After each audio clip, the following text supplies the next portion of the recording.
What's going on YouTube? This is Vince Sweet with another episode to help you independent artists. I want to take a brief moment to acknowledge that my setup is not super aesthetically pleasing.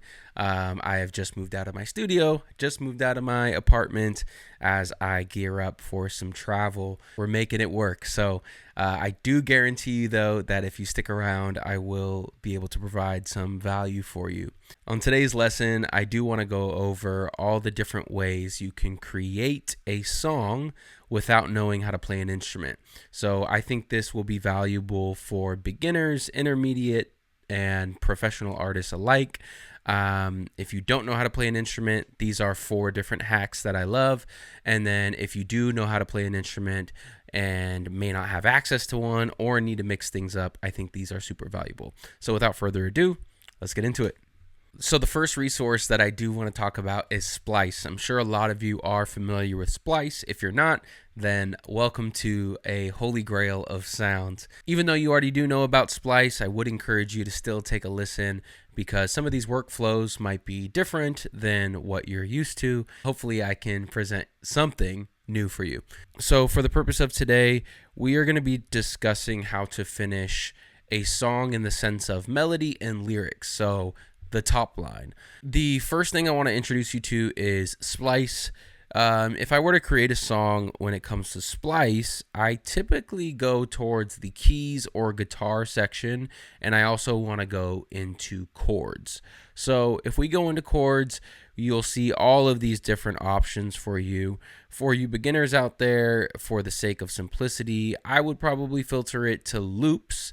And you can also filter things by genre, key, BPM, and yeah, let's take a look at some of these sounds, or a listen rather, and see what inspiration strikes. So I already downloaded a couple of these, so let's see. Oh, yeah. Tell me. It's already got me kind of vibing. Baby, yeah. Let's check out these other ones.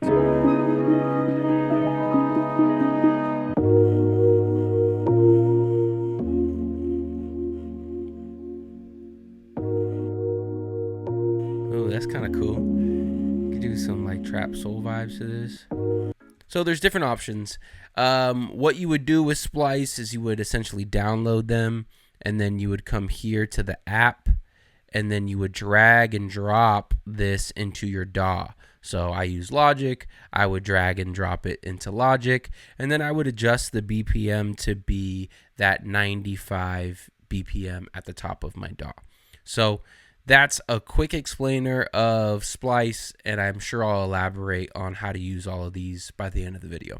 The second tool that I like to use, if you can call it a tool, is going to be Type Beats.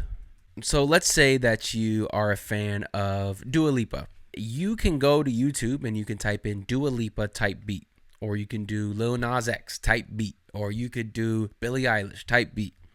And a bunch of producers will come up, independent producers that have made beats in that style. This usually works for bigger artists. Let's say if like Dua Lipa was like not as big as she is, I would type in somebody like remotely similar to her that's bigger. I know she's huge, but for example, I would be like Charlie Puth, or I would be like SG Lewis, some kind of disco pop person, and then see if something comes up for that. Click on to one of these right here, and I'll show you how you can purchase one of them if you're not familiar. For the sake of copyright, I'm not going to play these beats, but shout out to Big Bad Beats. I like the wolf logo that you have. It's actually my favorite animal. All right, so if you see in the link in the description, there's a link to a beat store, which is how a lot of these producers present themselves. You'll have options for getting different licenses. So you could get anywhere from exclusive to a lease. If you're a beginning artist, I would get a lease, to be honest. If you're going to release this, I would prefer that you get stems. That allows the mixing engineer to have more flexibility, and you can kind of mess with the production a little bit as well when you have stems. If that is outside of your budget, then I would recommend getting the WAV file. Oftentimes, like this person has the WAV and MP3 together. Oftentimes, producers will sell MP3 tier and then WAV tier right above. I think it's typically better to just get the WAV file if you're trying to operate in that budget. The MP3 is usually a lower quality file and more compressed, and why not spend another $10 to $20 to get something a little bit more high fidelity? The reason why I would recommend that you get a lease if you're a beginning artist is because if this song comes out and blows up for you, and if somebody else uses this beat, but you already blew up on this, I would venture to say that the public would be like, hey, this new person that grabbed the beat, why are they using so-and-so's beat? Why are they using Vince's beat? Vince already bodied that beat. So if you do well enough, I wouldn't worry about other people having the beat. I would also just pay attention to how many streams it allows.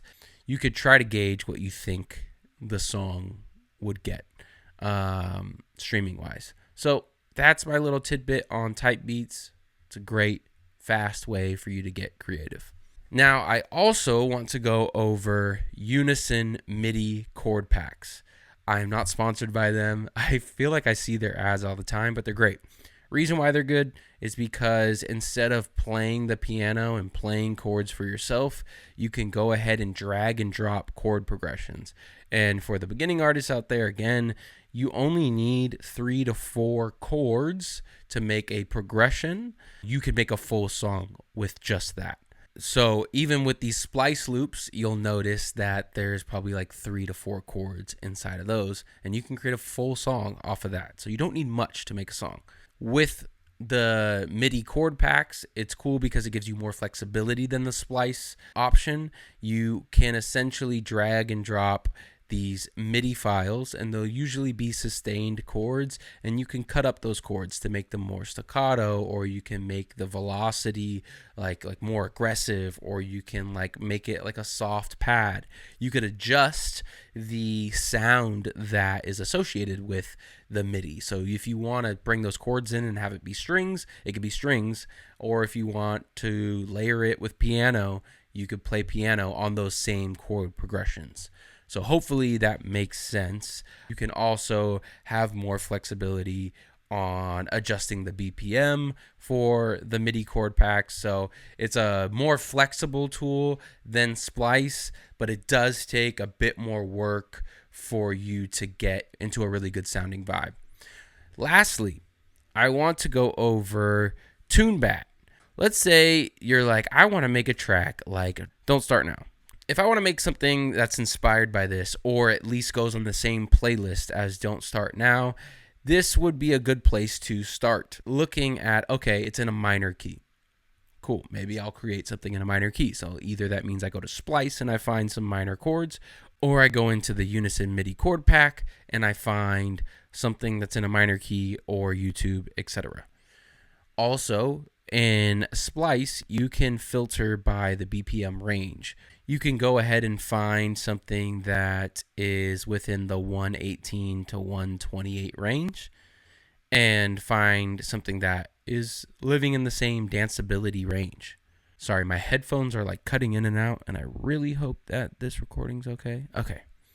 Likewise, if I want to do something that is a bit slower, say I'm modeling after a Daniel Caesar track, I could look up the BPM and the key, and I can create something within a similar range, if that makes sense, to model it off of. We're not copying, but we're trying to, I like to think of it as like, would you follow on the same playlist? If I want to make something dancey, I'm not going to create something at 80 BPM. And then lastly, something super cool. I'm sure that a lot of you leave voice notes on your phone for ideas if you're anything like me. So TuneBat also has a BPM and key finder, and you can go on here and upload a track. This will tell you what key it is in and then what BPM it's in. So if I'm singing in my phone, I could record that on my phone and then upload it, and then it will tell me what key I'm singing in, and then that way I can go to Unison MIDI Chord Pack, or I could go to Splice, and I could find things within that key to support the melody that I just created. So I don't necessarily need to noodle out some chords, although that is usually the best way to do it. I could just go ahead and hop into one of these different hacks to get myself there and get myself to a finished song. So if you find any of these helpful, go ahead and leave a comment and let your fellow musicians know what's working for you. And if you have anything additional to add to the pot of hacks, if you don't know how to play an instrument, go ahead and throw it in the comment section below. So this was super brief, but I hope you found it valuable, and thanks for tuning in.